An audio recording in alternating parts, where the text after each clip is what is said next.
Hello and welcome back to my YouTube channel, John McKinney Racing. Glad to have you back. And today I'm going to be showing you the front suspension on the Camaro as it has been for the past 26 years that I've owned the car.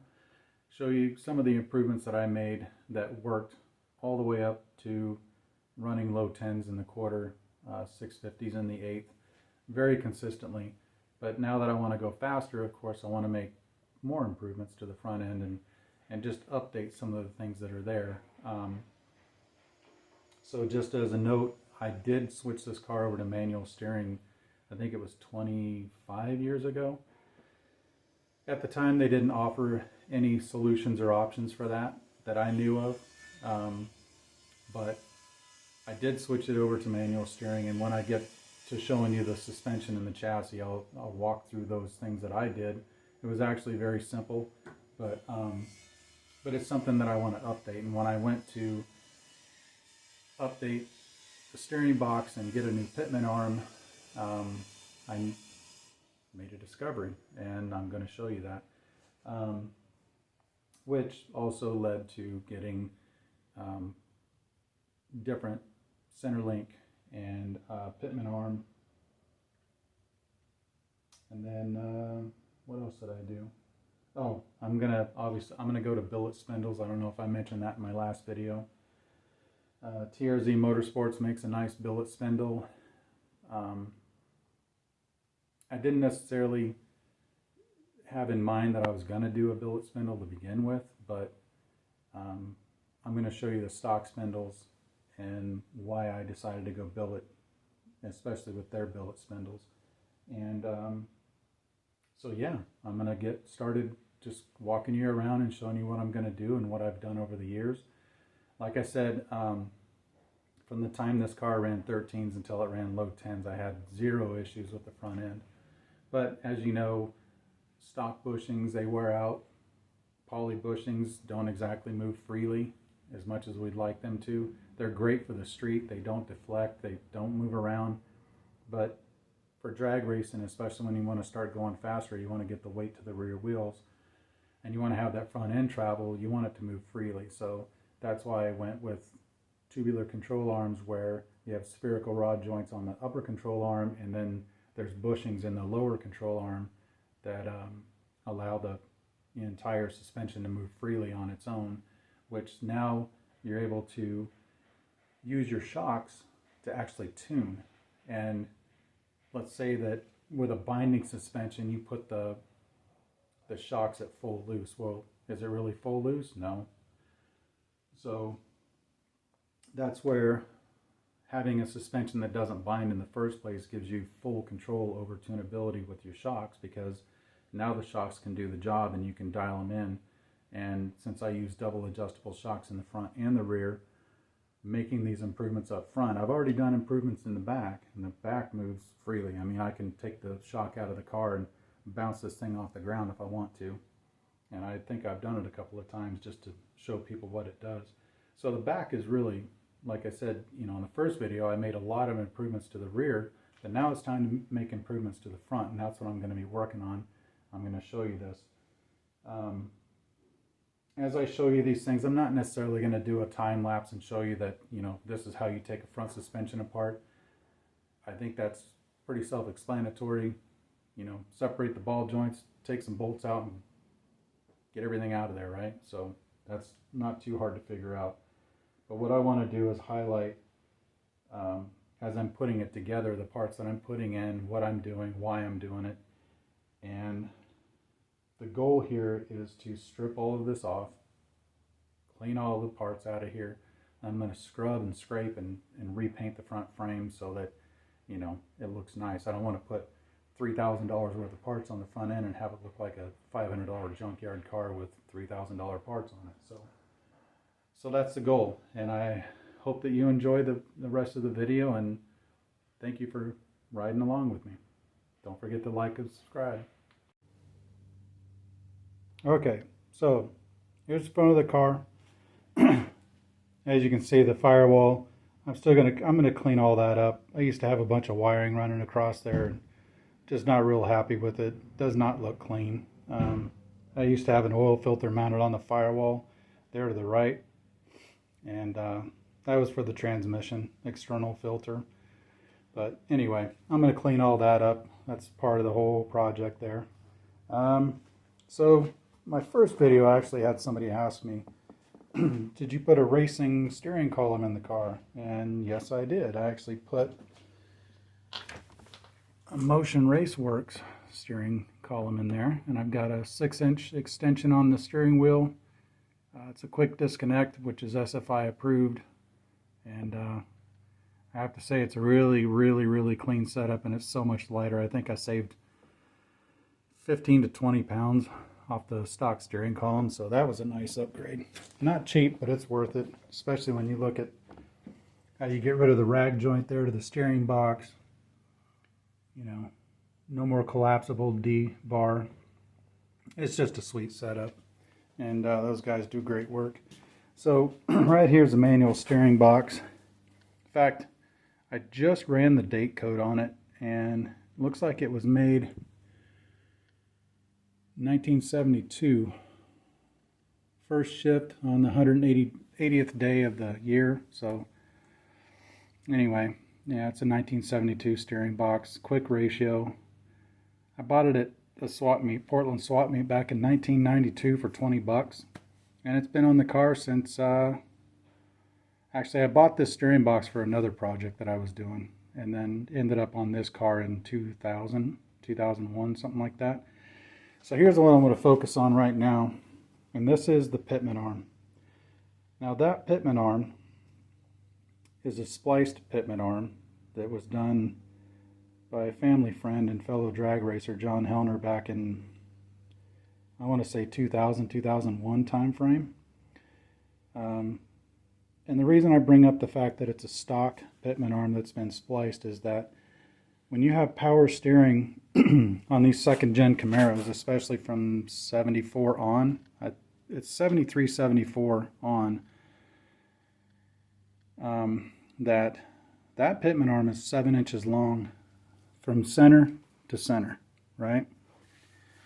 And if you look at the idler arm, it's straight, not angled, right? And then if you look at the center link, how it bends, if I put it just right here, you can see how it bends forward to get with the idler arm. So you see this bend here, right? Of course, it bends away from the cross member. And then on the end, it actually arches up to the pitman arm, right? And if you look, that pitman arm is straight, it's flat, no bends in it. Another thing to note here, look at the inner tie rods, how they curve upward towards the center link there. That's another important factor when it comes to this these second gen Camaros and what you're doing with them. So, getting back to the pitman arm. Pitman arm is 7 inches long on a power steering gearbox in a second gen Camaro, at least in 1974 on, I think it was. Don't quote me on that. When you go to a manual pitman arm, that pitman arm is 1 inch shorter and it's curved. So it comes in and curves down. So there's actually 2 bends in it. I'll show a comparison later on. But when you take a look at the center drag link, the center link there, see how it runs parallel to the chassis? Okay. With that being said, let's just say that you leave this stock center link in here that was from a power steering setup, right? And now you've put in a shorter pitman arm that also curves downward. It's going to take this center link and it's going to drop it and it's going to pull it forward. All right? So now imagine that this center drag link is pulled forward an inch. I'm exaggerating there, but now it's not parallel anymore. It's right? So now your geometry is off from left to right.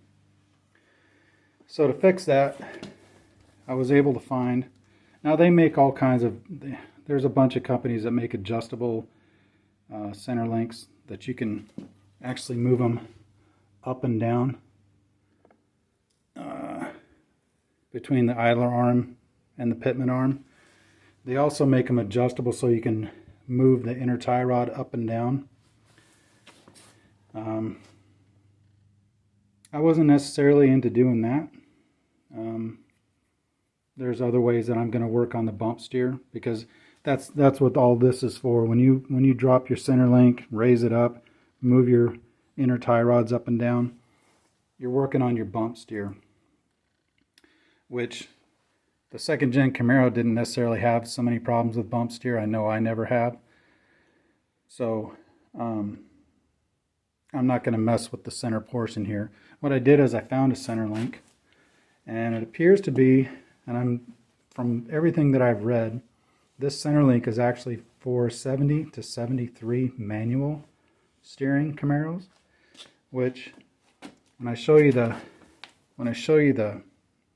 center link that I got, this bend is almost straight. This end here is more flat. It's flatter, okay? And that takes up for the bend in the pitman arm, and it takes up for the length of this idler arm, because the idler arm doesn't change from 70 to 81. It's the same pitman arm, or same idler arm from everything that I've read and seen.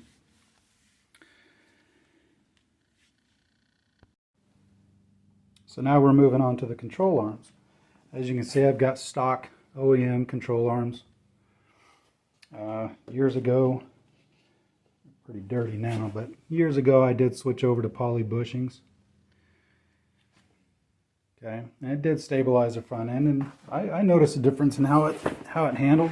It was nice, but here we are, 2025, and we have better ways of doing things, right?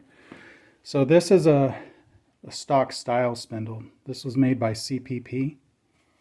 It's a 2-inch drop. I dropped the front end 2 inches with this spindle. And the reason I'm switching over to a billet spindle is because when I got the Strange Engineering, so I actually cut the ears off for the stock calipers, because I was going to initially use these spindles. But as it turns out, when you mount the Strange Engineering brakes to a second gen Camaro, it uses this hole, right, uses one of the for the dust shield. So when you put the brake kit on, the caliper is now sitting out here like this, and over the top and kind of front. And I don't have a problem with that. The only issue I had was when I looked at where the brake line is going to connect. The brake line is going to end up coming around here, and I just didn't want to. I don't want to deal with that. I don't want to have any sort of problems with the brake line running around this area here. I like having the brake line back here where it's supposed to go. But moving on to what I have done as well. So, okay, let's go back a little bit. The billet spindles that I have actually put the brake caliper back here, and then the brake line can exit naturally and go up to the frame where it's supposed to go. So another thing that I did a few years ago, I was talking about the double adjustable shocks that I have. These are QA1, and it's called the Pro Coil system. And what that does is it does two things. It gives you a coilover shock for one, and it replaces the coil spring, right? And the way that these are wound is they're really wide at the top, so they fit into the stock pocket. The shock also bolts in as an OEM style. But now you get the adjustability of a coilover. So you can adjust your ride height. I'm spinning the lock ring right now just to show you that, but this is what makes the adjustments. And then you have your compression and rebound knobs there. And when you run a leaf spring car, especially when you're on radials, you want to control the front end as much as you can, especially with the rebound. You want to slow the front end down as it rises up. You don't want the front end to just snap up and out of the way. And the more horsepower you have, and the faster you apply that horsepower, you actually end up wanting to slow that front end down a lot, so that you're slowing the apply time on the tire so you're not crushing it. You're allowing the rear end to do what it needs to do in the back. But these shocks right here, these double adjustables, it's a really big deal in how you control the front end rise. And like I said, you want to slow it down to the point where you're getting as much apply time on the rear tire as possible. And then on the compression, it's also important not to have it too loose so you don't slam the crossmember and oil pan back into the ground. And there's something to be said for, depending on how much horsepower you have, for having the front end just slightly angled upward as you go down the track to keep the weight on the tire. And that really depends on track conditions, because sometimes the track will get loose in the middle. So it's a good idea to keep as much weight as you can on the rear tire within reason. So the goal here is that I'm going to strip all the front pieces off of this car, all the suspension, the steering box, center link, idler arm, spindles, control arms, everything. I'm going to get rid of the stock brake lines. All right. I'm going to clean all this up, scrape it down, scrub it, paint it up, make it something that's presentable and actually looks like I not only spent money on parts, but I actually spent some time making it look good. And this has been in the video pretty much the whole time, so I'm just going to point it out.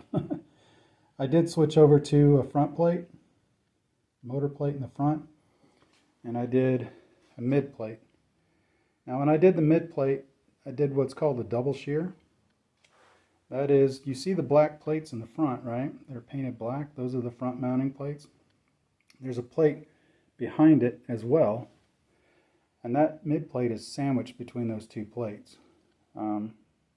It does fit tight, so if I want to take the mid plate out, I actually have to drag that mid plate down through those through the mounting plates. But if you know anything about fastening and wanting to hold something in place, double shear is always better than single shear. So the mid plate is where you get a lot of your chassis stiffness when you do something like this. So even if you didn't do a front plate, very advisable that when you start getting up in horsepower that you want to do at least a mid plate. Yes, I went with an aluminum plate. That's just what I did. It's what I decided to do. Other people use steel. That's fine. I went aluminum. And it seems to work. It's going to work for me. So that's the end of the video for today. I'm going to try to get all this tidied up and edited so that when you see this video, it's somewhat seamless. I'm still learning this, so be patient with me. And today's Memorial Day, so we talk about our appreciation for military and veterans and all that, and I happen to be a veteran myself. But Memorial Day is all about the people who didn't come home. So today, while you're barbecuing and having burgers and having a few beers and enjoying yourself, just remember the people that died so that we can do this and that we can have fun. And in fact, all the freedoms we have, in fact, being able to go drag racing and do things on my terms, that's what the American dream is all about. Thank you. Don't forget to like and subscribe. Thank you. Bye.